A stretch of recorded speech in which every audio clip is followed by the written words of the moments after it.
Cal locker room cancer? Or is Randy Dude, a we're doing locker it. room cancer? Is there, Is there trouble I in mean, paradise with the team we like out of the American League?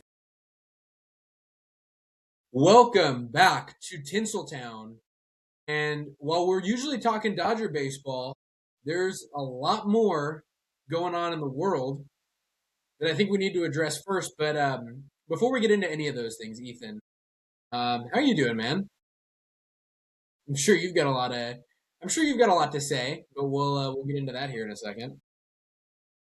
good. Had a good week. It's springtime here, and temperatures are finally changing. No more Midwest winter weather. I think we're almost out of that, so no complaints there. And you got baseball back on, so feeling good. Seasonal depressions come to an end. Dude, I don't know if I could do one more day with the sun being down by 5:45. It was miserable, and thank God we're out of that. Team USA. We wanted to record this late. We wanted to make sure we watched the Italian Americans against the Mexican Americans to determine which Americans got to advance. And in the end, it's Italy, who actually somehow left the pool undefeated, despite being like a massive underdog in their last two games. They're undefeated 4-0, and because of that, Team USA does advance despite their loss to Italy. Obviously, there's a lot that went down the last couple days, but what are your biggest takeaways? What do you have in terms of analysis for the WBC, Team USA, all that? Well, first off, we got Joe Biden, we both were saying earlier, managing Team USA. Memory span of how do you forget that you didn't even punch your ticket to the quarterfinals? He's got the comprehension of a goldfish, bro. I have no idea. I mean, it's come on, man. But I mean, it ended up working out. You're going to be playing Team Canada this Friday. It's just saying, start Will Smith. Yeah, I mean, dude, Cal Raleigh looks terrible. 0 I for mean, 6, what have we three been saying? strikeouts against What have three we been saying strikeouts all the other week? night. Who's the better catcher? I mean, I know everybody loves Cal after the 60 home run season, and the appropriate politically correct answer is it's Cal Raleigh. It's Cal Raleigh. Dude, he's not hitting 60 home runs again. I would bet my life on it. And then you look at his batting average, you look at everything else he provides. I'm rolling Will Smith, and I think that should be. This is not 2025 anymore. This is 2026. Will Smith should be the guy. I'm taking the guy who caught 18 innings in a World Series game and then went and hit the game-winning home run in Game 7. I want that guy starting at catcher in the WBC. Yeah, I trust him in big moments. I didn't see Cal Raleigh necessarily coming up big for his Mariners the way Will Smith did. He had One a thing, he had some big home runs, but Smith had clutch hit after clutch hit. yeah, no, I mean Will Smith. I mean against the Phillies, nothing really counted. The Brewers series was a gimme, but they don't win the World Series without him. There's no question about that. But one thing Will Smith and Cal Raleigh have in common with each other, neither of them want to dap up Randy Arozarena when he gets into the batter's box for Team Mexico. I don't know. Did you happen to see that whole drama, everything that went down with that situation? And it's one of those things too. I don't know whether to take it seriously. I mean, the I media know. is going to be the media. There was one report saying that Cal had didn't want to get pine tar on his hand. I don't know, man. I really doubt I think it's probably a little bit over exaggerated. Maybe he wanted to look like a tough guy. Maybe it was legitimately the pine tar thing. I really don't know. But apparently Randy wasn't kidding around about it. I don't really know. That's what I can't tell. That's seriously for me is the which is like an insane headline. I can't really think of a time I've ever seen a catcher and or not a catcher, but like I've never really seen teammates that are playing in an international tournament and then they like actually seem to really have beef. I can't tell if he's joking around or not. It's if he's joking around, it's like, bro, you committed to the bit way too long on that joke. I mean, that was you, dude. You drug that thing out. You drug that thing out like a bad date, and I can't understand what he's thinking. If that's serious, dude. I mean, that's the runner up for MVP. I mean, Randy Arozarena might be a Dodger at that point. Seriously, I mean, this might be a Teoscar for Randy straight up swap. The Mariners might have to actually, if this is serious, the Mariners might actually have to trade Randy Arozarena because of the World Baseball Classic, which would be insane if this is true. Because that dude, that's like almost irreparable in the locker room. I mean, he basically said "go f yourself" 4 different times in 4 different languages. I mean, there's two ways to look at it. One, it could be just misinterpreted by the media. There's no beef or Yeah. anything, and it's going to be completely normal when they return. But the other way to look at this is if it's is Cal a locker room cancer, or is Randy Dude, a we're locker doing it. room cancer? Is there? Is there trouble I in mean, paradise with the team we like out of the American League? like you just said, I want to root for the Mariners. They're a hard team to root against, but if you've got stupid shit like that going on in the locker room, it's kind of hard to really. I don't know. It's dude, y'all are major league play. This is like some like dumb like college baseball shit. Yeah, this reminds me of my freshman year of. This reminds me of freshman ball when we had some of the guys on our team would go into the shed to get the rakes, and then like 3 of the seniors would follow him and like beat him up with said rakes a little bit. Or maybe that was just a me thing. Um, Point being, dude, I don't think it could be this serious. It seems ridiculous, but who knows, dude? Team Mexico is out now, and the United States advances. I don't know. I mean, they better figure it out quick, bro, because you've got round one against Canada. Okay, that feels like kind of a lock. Although I don't know what's considered a lock nowadays. At least we know. At least we know we won't get managerial decisions like that again. Hopefully, Chris Webber. I mean, Mark DeRosa understands that you have to start your players to win games now, and they matter. Every game is single elimination, dude. If Team USA advances, Dominican Republic is who they play next. I think they're playing Korea. Dominican Republic will dismantle them like they have everybody else. And dude, I hate to use this word, but the Dominican team has so much more aura right now. I mean, I'm watching dudes like pimp a hit by pitch. I'm watching dudes pimp a walk. They got a lot of energy, dude. Team USA needs to figure it out quick, or they need to get Paul Skeens pitching on short rest. Does I would go ahead start McLean again against the Canadians, but it's going to be nasty. It's going to be a dogfight against the Dominicans after that in the semifinals. Yeah, I think you pitch Nolan, and then if you advance there, which mean, I don't want to jinx anything, but it's looking pretty good. You have to go Paul Skeens against the Dominican, and then having Logan Webb against it would likely be Japan. I like that matchup a lot, and as much as we love Yamamoto, he's not going to go. They can't pitch him more than 3, 4 innings. I don't know when Yamamoto would be slated to go, but it's not like you'll have a full game of Yamamoto and Logan Webb. They'll probably go head to head for about 3 or 4 innings. And the USA bullpen is it's deeper than any other bullpen in the WBC. So I like that a lot going forward. There's a lot of Dodgers alive still, man. You've got Will Smith on Team USA. Then you look, Team Japan's obviously got the Yamamoto Otani duo. Edwin Diaz is still pitching, I believe, for Puerto Rico. And then the most notable one, funny enough, right now is Hee-sung Kim for the South Korean team. A little bit of a worry there. A little bit of a worry. He's got a hand injury. Again, probably a reason a lot of these MLB teams don't want their guys playing too hard in this competition. God, dude, that pool we're left with now is just unbelievable. It's like 6 teams feel like they have a chance, and then you've got like Canada and South Korea, I guess. I'm excited to see what comes out of it. Depending on how this ends, do you think in the next, I don't know, 2 to 3 World Baseball Classics, we're gonna see it evolve to the level of what a World Cup for baseball would look like? Because it still feels like it's growing and expanding, but I don't know. Do you think it takes the next step? Do we feel like this year is cementing it and taking the next step? Energy wise, absolutely, but I don't think there'll be many more teams than what they have right now. You've cap it at this. It's difficult. Yeah.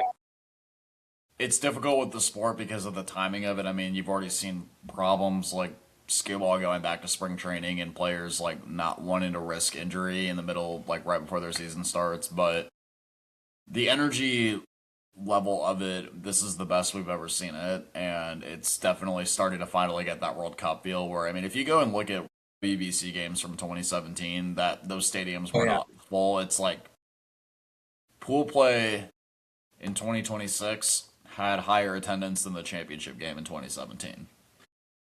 Yeah, dude. All I remember from 2017 was Adam Jones robbing the home run, which was sick. But dude, I think once Team USA, again, I hate Scooble not being there. At first, I was kind of an apologist for it. I'm like, well, it's kind of an exhibition, and I get you don't want to have. No one's asking these pitchers to throw 9 innings. No one's asking for a Yamamoto performance in the playoffs. Scoob, we're asking against Canada, give us 4 innings. He's gonna go to Florida and do that for the Tigers. Why can't you do it in the World Baseball Classic? I get it. Oh, they're higher stress innings. Yeah, the innings, I guess, mean a little bit more. But at the end of the day, dude, if Team USA gets knocked out, like Team USA gets knocked out. If any of these teams get knocked out, sure, that sucks. You've got an entire MLB season ahead. So it's not that high stress. It's not the World Series. But it's certainly more than spring training. But here's my question. Are you going to go to spring training?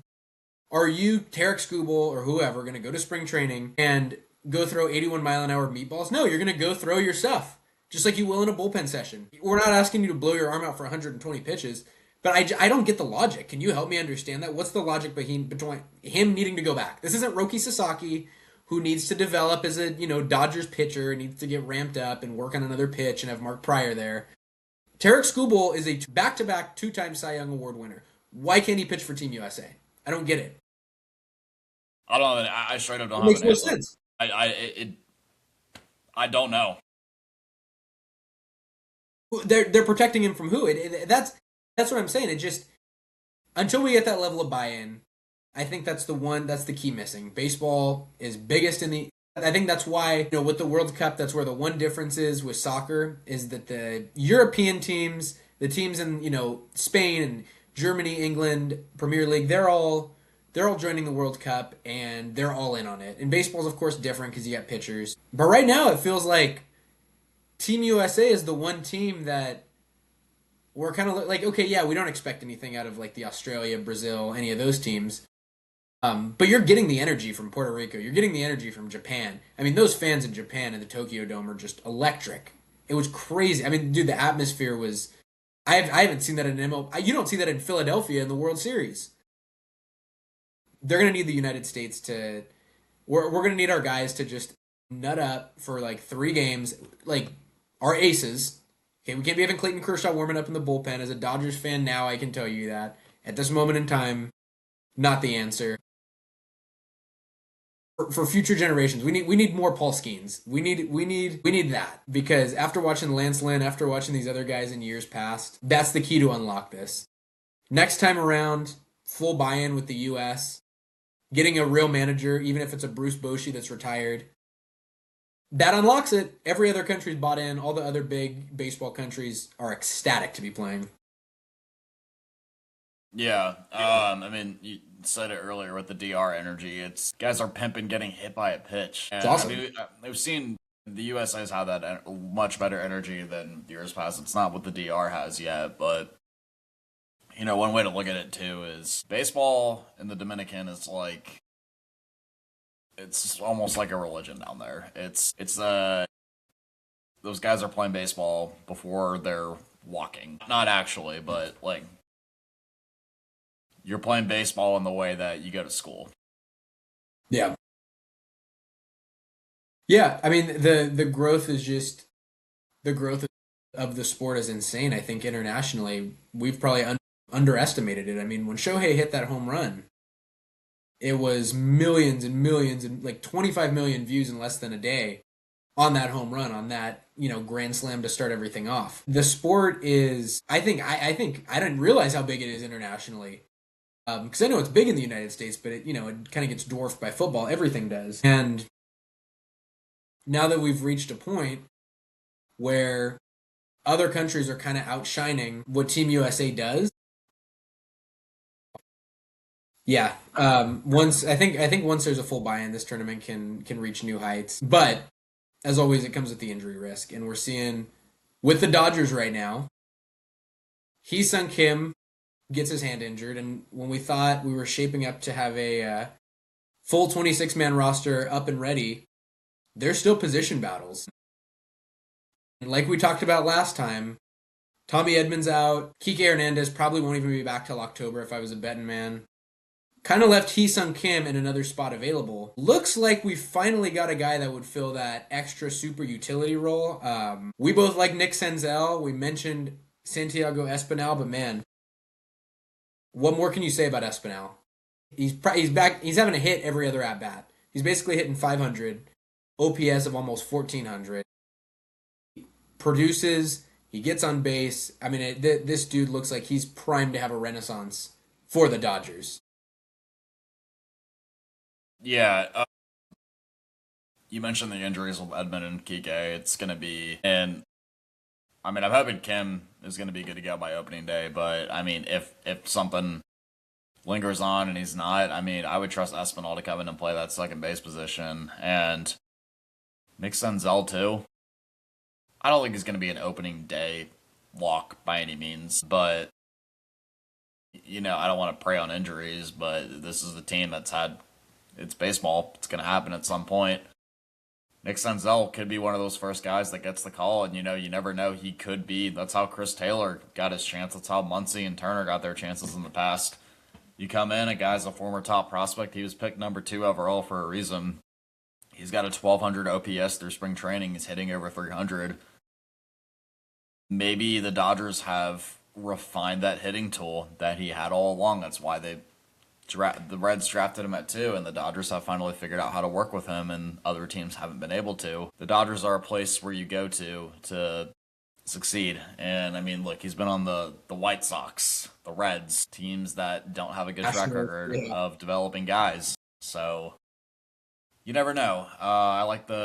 Don't think this guy's going to go be a starter, but you have another super utility player on your hands potentially who can get the job done. I like it. Yeah. No, I mean, it just goes kind of more to what we said about the salary cap and things like that we've uttered on all off season. I trust the Dodgers' abilities to find these guys that were former first-round picks, high first-round picks, and figure them out. I mean, Santiago Espinal is a former All-Star who got given up on, similarly to Senzel, goes to the Reds, who can't develop Ellie De La Cruz to be a good hitter consistently. And now we're left with this interesting position battle where I think it's, between the youngster Alex Freeland, if Hee-Sung Kim's not available, and Nick Senzel. And, I'm curious to hear your thoughts on this. I think there's an obvious choice between those two right now. Nick Senzel and Freeland? Yeah. I would take Nick Senzel over Alex Freeland to start the. I mean, if there's an opening day roster spot, I think Senzel would have it over Freeland. Freeland's going to have maybe a better future on the team, but he's just not there yet, and Senzel's technically some kind of veteran. He's just maybe might have a Justin Turner type thing where it just took him a long time to get going, but Nick Senzel's doing this in spring training against major league ready talent or major league proven talent, and it's spring training. It hasn't happened in the regular season yet, but him doing this in spring training is going to have a better chance at rolling over, I think, than doing it in the minor leagues. And I like where it's at a lot. We were talking about this last episode. Ryan Ward already got cut. Had some of the best minor league statistics last season, but it was in the minor leagues when he's had to go and do it against major league talent. Hasn't been able to get the job done. There's so many prospects bust, man. You see these guys that are, they're a great minor league player, all this, all that. They get to the MLB, they can't catch up to the MLB pitching for whatever reason. They might have a great hit tool, but they're not able to match up. It's why these spring training games matter. I hate when people say, don't overreact to spring training. Yes. Don't, automatically assume if someone was great that it's going to roll over and mean they're going to hit 40 home runs. Probably not. But this is MLB talent. It matters more than the minor leagues, like you mentioned. And when you watch these guys that are competing at the highest level, putting up numbers, there's no reason you think they shouldn't have an opening day spot. So I guess to the Dodgers, they've cut 11 players. It's funny with Ryan Ward. I don't know if you remember last season. I remember Dodgers fans banging on the table when Michael Offerforto was doing what he does best, as he's now a Chicago Cub and not an LA Dodger anymore. For a lot less money, by the way, that he took to be a Dodger. and they were, pounding the table for Ryan Ward to come up. Well, we see now why the Dodgers did not want to do that come October with the best pitching in the world. Lots of guys got cut. A couple of their top pitching options got cut as well. But I'm kind of intrigued to see.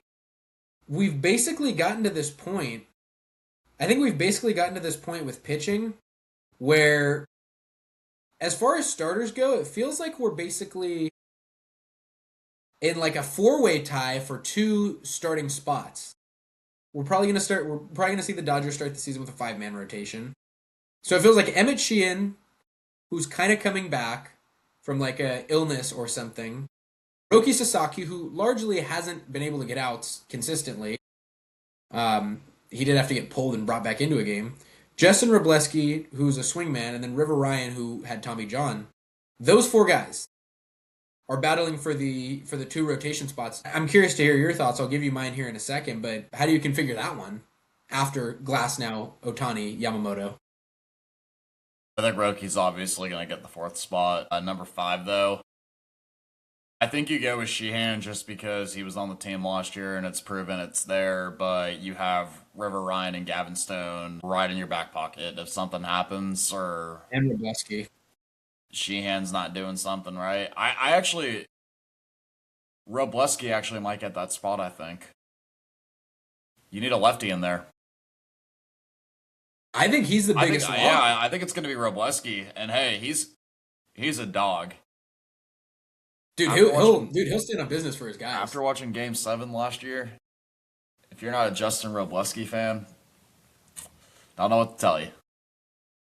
Dude, after hearing about his like Snapchat and his text conversations, bro, I was a big fan. But this just got me even more fired up. Dude, Robleski's a dog on and off the field. So I trust him pitching in April. Absolutely. He's felt like one of those guys too. Like a Kasperius is another one that will probably be out of the bullpen. But it's just another one of those swing guys that feels too good to not be in the rotation. And I guess, you give it to Sasaki. It's sad. It feels like River Ryan's going to be the odd man out. But at the same time, is he really the odd man out if they're just getting him prepped for? Damn, dude, it must be late in Central Time Zone, bro. We got like 5 minutes left. Oh my goodness. We're gonna keep this brief then. We're gonna keep this speedy. I think Sheehan, Robleski, Sasaki, shaky on Sasaki, but we'll give him a chance to figure it out. First sign of danger for Roki, I think he has to go back to Oklahoma City and you call up River Ryan. You don't rush River Ryan back, but Sasaki's got to have the shortest leash, right? I really don't know. Sending him down to the minors is going to help, honestly. I think you have enough wiggle room where some bad starts from him are okay, but I think if you want the guy putting him in the pen. If you want the guy to continue to develop, you got to keep him playing against major league talent. So I think he's going to be okay, though. Yeah. Don't worry about debt on an interest you may never owe. Yeah. That's fantastic. We'll worry about it when it happens, or if it happens. Fantastic financial advice as we enter tax season, right there, Ethan. That reminds me, I gotta go ask about that tomorrow. Thanks for the reminder. Yeah, I gotta go to my form. I gotta go to my local tax office. I gotta go find my new tax guy. All in all, it seems like it's shaken up to be kind of a season we expect. As always, I'm sure there will be one bullpen guy that earns a spot. Right now, it feels like Kyle Hurd is him. It feels like Edgardo Henriquez is doing everything he can to not be on the MLB opening day roster. And then our good friend Bobby Miller will be down. Definitely will be down in AAA to start the season as he is dealing with some injuries. Yeah, not a lot going on right now, man. This is a quick time. We're gonna keep this episode quick, but. Any last thoughts? Any last thoughts before we reconvene? How about some predictions? Let's get our World Baseball Classic predictions in. I don't know if you got the bracket in front of you. I could read off the matchups actually if we want to run that real quick. I'll run through what I think is gonna happen. All right, let's get it. So tomorrow, we don't have any baseball. No baseball tomorrow. On Friday, we have our first quarterfinals games. We've got Korea against the Dominican Republic. Give me the DR. United It's the only States, score Canada. prediction one I'll do. I'll just pick the winner there, but I don't. You're gonna have some March Madness. They're gonna need some March Madness type magic to defeat the DR. But give me the Dominican. I completely agree with you. I think it's not going to be that close, although South Korea has played well. United States, Canada. U.S. I think that's the only choice. Ooh, here's an interesting one. Italy against Puerto Rico. Puerto Rico, but Italy's gonna make it a lot closer than you think. They have no reason to be there, and it feels bad to pick against them, but I'm with you on that one as well. Venezuela, Japan. Japan. Be careful with your answer. This is an interesting matchup. This is a team that was rolling in Venezuela Japan. as they came into this game. I think they're probably gonna go. When are they pitch Yamamoto? Oh gosh, didn't Yamamoto open for them? So he's probably next in line to pitch again. Give me Japan. That team's too good, dude. They won like 13-0 to open it. Yeah, I mean, this Venezuela team's interesting, bro. They got the Contreras brothers. They got Sal Perez. They're sneaky. I mean, they got Ronald Acuna, but I unfortunately think Team Japan is too much for them. But it leads us to the United States and the Dominican Republic. Like we talked about, I think they better figure it out fast if they want to advance in that one. I know they're in favor right now. They'll Paul probably have Paul Skeens. Skeens pitching. If Paul Skeens is pitching, give me the USA. I'm not gonna pick against us. I can't pick against us either, bro. I know. Yeah. And give me. We'll go with the U.S. Puerto Rico and Japan. Okay, I don't want to be boring and say Japan and say that there's going to be a rematch, but I'm going to pick Japan because Let's get the rematch. They have some guy named Shohei Ohtani who is the freaking GOAT, and when you have Shohei Ohtani on your team, it's a big enough difference to get. I mean, he's been a difference maker in all their games. Give me Ohtani. Masataka Yoshida looks incredible. They got everything. Murakami's doing stuff. They got everything going right for them right now. Give me the Japan USA rematch, but USA is going to take it this time. Can a win save Mark DeRosa's job next World Baseball Classic? No. Why isn't Dave Roberts their manager is my question. That's an obvious. Well, isn't DeRosa retired? Like, DeRosa's not actively managing an MLB team. True. Neither is Bruce Bochy. It's got to be. I would love for it to be Bochy next time, but no, I think you can't have an active. Like, Albert Pujols is the DR manager. I think should have been the Angels. The funny thing is, you've got two guys, Benji Gill and Albert Pujols, that probably should have been the Angels or Padres managers. Yeah, I think Molina's Puerto Rico's manager too. Yep, it's all former players, but yeah, that's my pick. Well, maybe Clayton Kershaw will be managing Team USA next time around. But we got our winner. We got our prediction right there. We stuck a claim on it. USA is going to defeat Japan the second time around. They're not going to.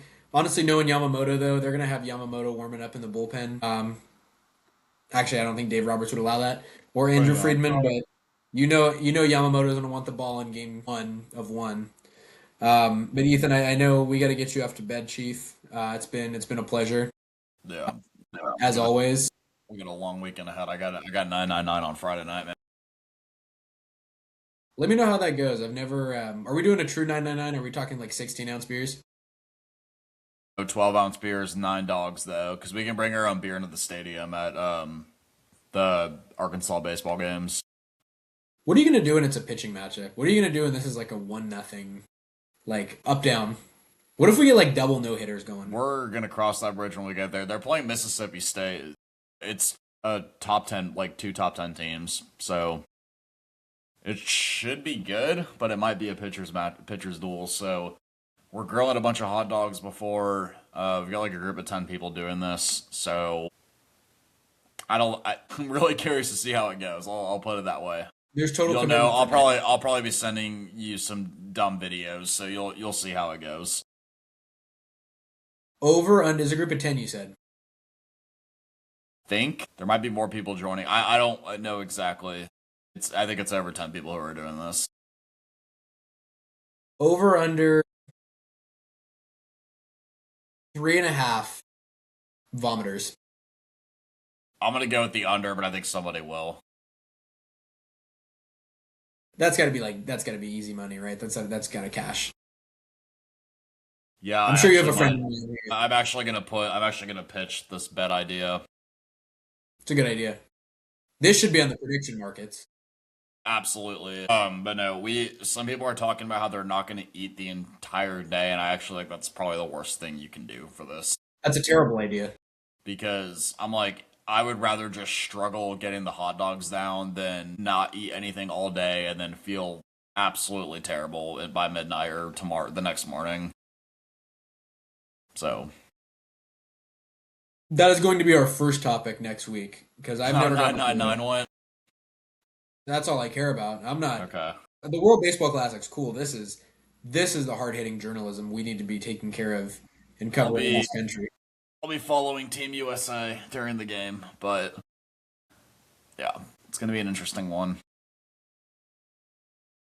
Capitalism, consumerism, final boss right there, Ethan. Well, we've reached the end of our episode. Thank you again for making it to the end of this episode. We promise, as we get more relevant MLB content throughout the season, we'll probably spend less time talking about 999. But until next time, updates on that, recapping the WBC next time around, and hopefully ironing out whatever final position battles are for the Dodgers. Cross our fingers that nobody else gets any of these even minor injuries, and we can start the season healthy. As always, it's Ian, it's Ethan, and you've been watching Tinseltown. See you next time.